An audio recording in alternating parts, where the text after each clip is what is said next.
Good evening, or afternoon, or morning, or whenever you're watching this. Ladies and gentlemen, welcome to this month's May 2025's collaboration between Lakewood Bottle Shop and Tapster Cleveland. Presumably, you are sitting in Tapster with some wine in front of you. I'm going to taste the same wine. So this is just if you're looking for that little bit of extra knowledge and deep dive, in addition to the printed tasting notes, which are in front of you at this moment, which I have also written or will write after we do this. But yeah, fun little lineup. Thanks for joining. This should be cool. Nice spring lineup. We got a couple of light, easy drinking reds. But starting things off with a couple of whites with actually what is a Chardonnay comparison. So Chardonnay is just, it's gotten a bad rap over the last 10, 15 years. That crescendo. I don't know if you guys can hear the music if it's coming through the mic. Just got loud for me. Anyway. Yeah, Chardonnay's gotten a bit of a bad rap because there's a very specific style of Chardonnay that is produced in Northern California, that rich, buttery, oaky kind of thing. But a lot of that is sort of a climate influence and a winemaker's choices and decisions to do with some very sun-kissed grapes. But Chardonnay does not have to be that way. It can actually be very crisp and tart and lean, almost closer to like a Sauvignon Blanc in structure, but not quite as aromatic.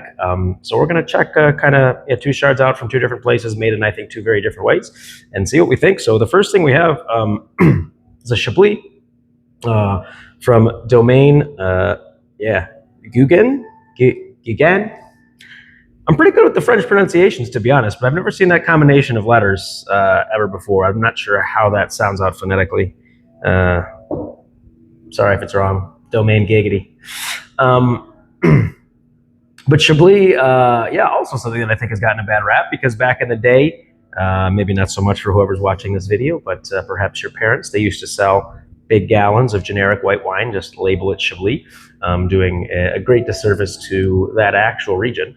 But the thing about Chablis is it's a pretty northern latitude, and what northern latitude means is slightly cooler climate, and what cooler climate means is usually higher acidity, higher retained acidity in the wines. So yeah, let's just smell number one, which will be the Chablis. And yeah, it's like, again, if you're ever smelled California Chardonnay, I think this is a pretty far cry. Not getting any of that sort of rich toasted, that butteriness, that caramel butterscotch thing. It's just, yeah, it's very bright. There's sort of underripe green apple, pear, for the pomegranates, a little bit of stone fruit, underripe, like sort of peach or nectarine, and then a distinct, I would say, like a lot of things look for should be like almost like a minerality, kind of a wet, like a limestoney kind of chalkiness. All very typical for this region, but there's almost a tiny bit of tropical fruit in this too, which I enjoyed. And one of the reasons I like this wine because Chablis doesn't always present that way. I think this has some pretty good aromatic intensity for a Chablis. But anyway, let's taste it, see what it's all about. Oh, actually, no. Even before we do that, pump fake. If you're still with me, smell two actually first. We'll do nose, and then taste. So when you get to two, I think, to me, pretty apparent, right? You get a little bit more of that caramel, right? Caramel butterscotch kind of thing. The apples and pears that were sort of tart to ripe here are like overripe and baked here. It's almost like a caramelized baked apple, which again follows climate and some of that oak integration in the winemaking. You're going to get those sort of toasted vanillin characters.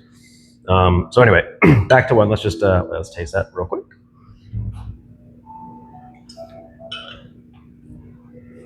Mm-hmm.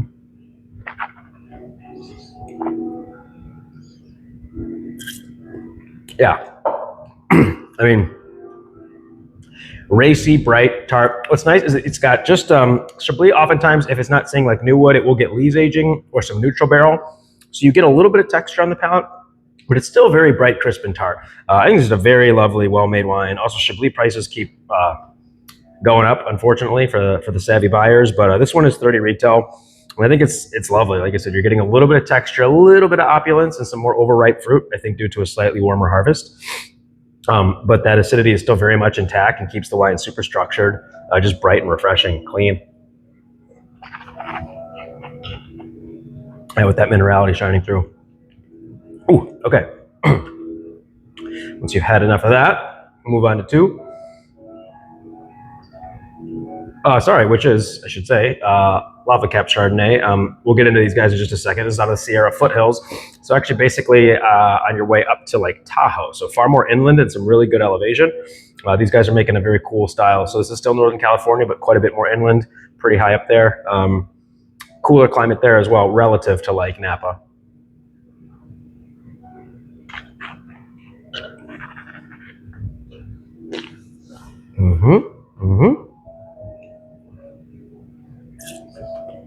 So I hope, I trust that barrel toast should be like pretty readily apparent. Basically what you have for all, disregarding a lot of very subtle nuance, sort of oak Chardonnay versus unoaked Chardonnay. But even in the realm of oak Chardonnay, this actually has a fair amount of restraint. Like you can get a lot. Again, if any of you are California wine drinkers, you might even find this a little maybe lacking in some of that oak and toast. I think it's very judiciously deployed. It's lovely where you got that creaminess, that weight, that toasty, almost like sort of gun smoke kind of flinty thing to it.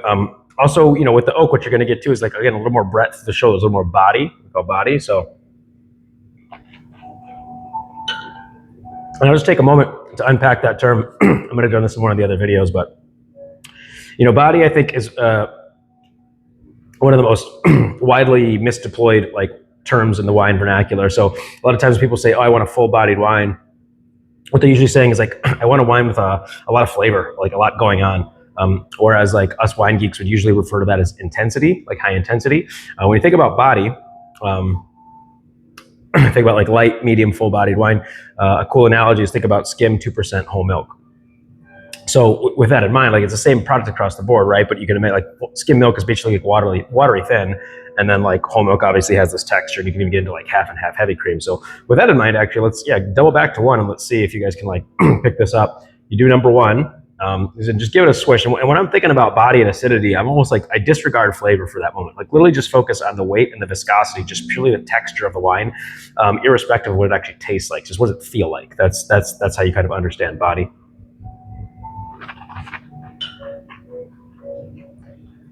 Okay. I'll actually, you guys play along. I'll withhold judgment here to the end. So what is that? Is that skim, 2% or whole? Number one, the Chablis. And number two.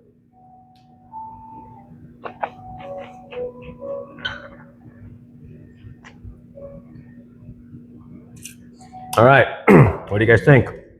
Discuss amongst yourselves while I grab these reds. Yeah, I mean, hopefully should be able to pick up. There is, a bit more weight, texture, creaminess to number two, right? That slightly riper grapes, oak integration.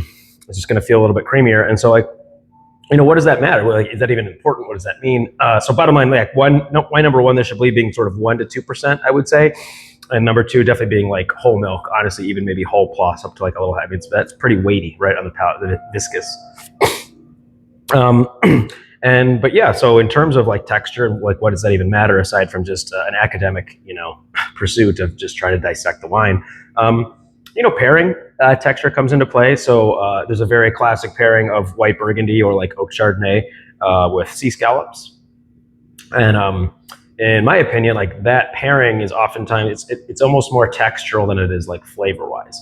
So obviously people think white with seafood, but it's like scallops. If you think about them, if you've ever eaten them, they have a very distinct kind of like bite and chew. They almost sort of, they're meaty, right? They chew and bite and have a texture almost like a rare filet mignon, which really no other seafood does, right? Think about like flaky white fish or salmon, like there's fattiness, but they don't have quite that texture. And so I think that's why like the Chardonnay scallop thing works, is so successful or is apt to be successful, is because you've got that very weighty, protein, and then like you need a weightier wine to follow it up. So if you had like a very, even like the most perfectly flavored, elegant Sauvignon Blanc, like if it's watery thin after something that sort of chewy, it's just going to feel kind of thin on your palate, and like it's just going to be a little like lackluster there in the end. So one little thing, but yeah, two Chardonnays. I hope you like these. This one's 30 at the shop. This one's 25. And I think for California Chardonnay, this is honestly what I think a lot of them these days are getting. They're too oaky, they're too buttery, they're too ripe, they're too rich.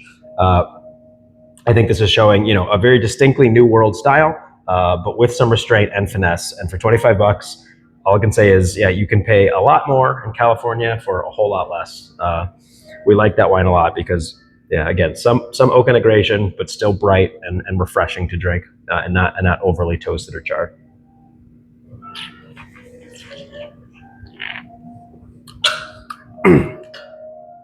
Hashtag normalize Chardonnay. It's a great grape, gets a bad rap. We got to bring it back. All right. Chablis and Chard, which are in fact the same grape, which should be apparent by now. All right. Reds. Starting off with the Paul Pinel Pinot Noir from the Languedoc, so southern France. And then Domaine Chermet, the Griot Beaujolais. So Beaujolais might be kind of like Chablis, might be another word that people are, broadly familiar with. Also, if you have some light there, interesting to check kind of the colors of these wines too. The Pinot being far more just pure red and ruby, and then more of like a purple tinge to the Beaujolais, which is pretty common of this grape, which is Gamay. But yeah, Beaujolais, another thing that I think is pretty grossly underappreciated in the States, because most people only kind of know it of Beaujolais Nouveau, which is like a very specific style of wine that they make every year with a specific style of fermentation, like called carbonic maceration. And yeah, it's just, that's the one everybody knows, but other Beaujolais is a lot different. So basically, bottom line is like judging Beaujolais by just Beaujolais Nouveau is like, I don't know, going to Outback Steakhouse and judging all steakhouses. Like it's a very specific iteration of that experience, and there are far more elaborate and transcendent versions of that thing.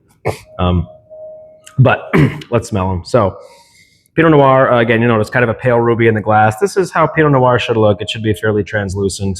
Again, one man's opinion. If your Pinot Noir is opaque purple, you might want to rethink some of your decisions. It's okay to like wine that heavy. Just by cap. It's okay. Yeah, Pinot Noir is an elegant, finessed grape.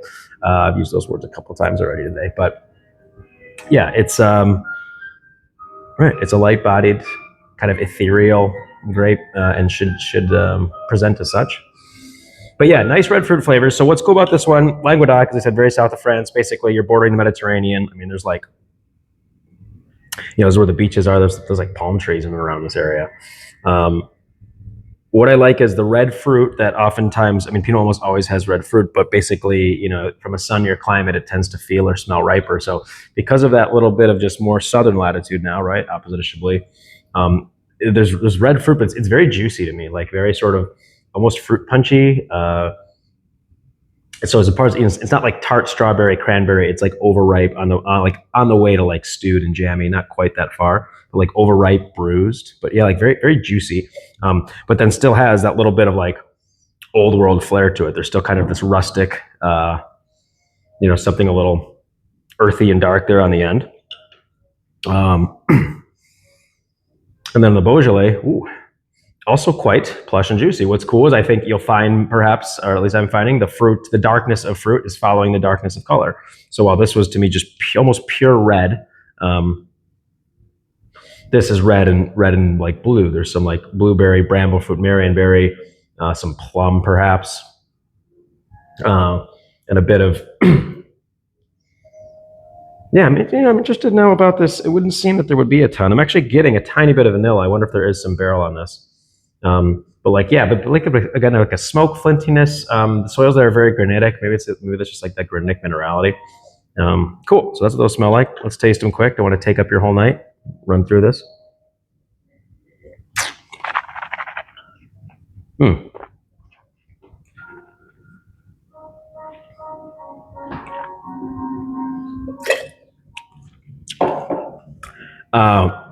You won't find better sub $20 French Pinot than that. I sell this for $18 in the shop.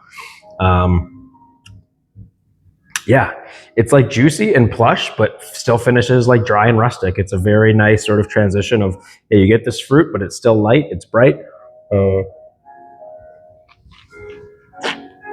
I just think it really hits a nice harmonious thing of like, yeah, juicy but lifted, fruity but dry, all these sort of things. A little bit of tannin there just gripping you at the end, but not much. Fantastic solo sipper. Very cool to have either one of these two with a little bit of a chill on it. Throw it in the fridge for like 30 minutes. But solo sipper or with some, some food you could do. So yeah, salmon, poultry, pork, red meats. Honestly, not a bad like barbecue wine. This one will probably be too. Like just have it with cheeseburgers or something. All right, let's taste the Beaujolais. So the grape is Gamay. This is just south of Burgundy in France. So Gamay is the grape. And yeah, like I said, just sort of a region that's been, I don't know, is generalized a bit too much. So this is from Beaujolais writ large, which is basically a long sort of strip of land like this. But then there are 9 communes within that, dotted around that strip, called crus, CRU. And when you find Cru Beaujolais, where they're specifically growing it and making it from only one of those communes, those can be even more cool and interesting. So look out for those. We got a few in the shop if you enjoy this and want to experience one of those. All right. Oh yeah. So. Yeah, it's funny. It's a little more. So it's interesting. I don't know if you guys are experiencing this. So this fruit was red, and this is red and dark, but this fruit was riper, and this is a more tart. So it's sort of an interesting contrast. So the fruit here is simultaneously darker, i.e., more brooding, like just in terms of coloration. It just going like it just feels a little more. Yeah, it's a dark, but it's more high toned, right? So it's like it's darker fruits, but less ripe, which would make sense because this is from much more like central France, more continental climate, not as warm and sunny as the Languedoc.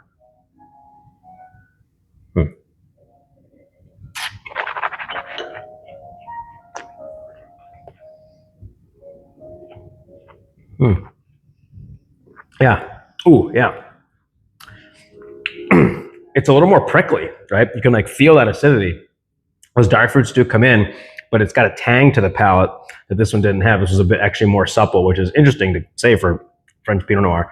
But by way of comparison, so this has a bit more, darkness to it, but also again more lift simultaneously. Very, very interesting side by side. Actually, the order of this, I've shot the video, so this is how we're going to present it.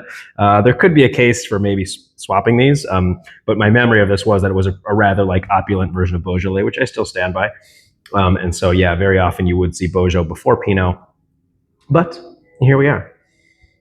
Yeah, lovely, man. Love this. I haven't tasted this in a couple months since I first bought it. It's awesome. So this one's $23.